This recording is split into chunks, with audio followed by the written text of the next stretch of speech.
কুরআন মধুর বাণী আমি যখনই শুনি আমার মন ভরে যায়। কুরআন মধুর বাণী আমি যখনই শুনি আমার মন ভরে যায়।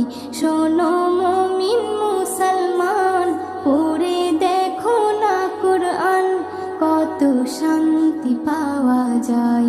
কুরআন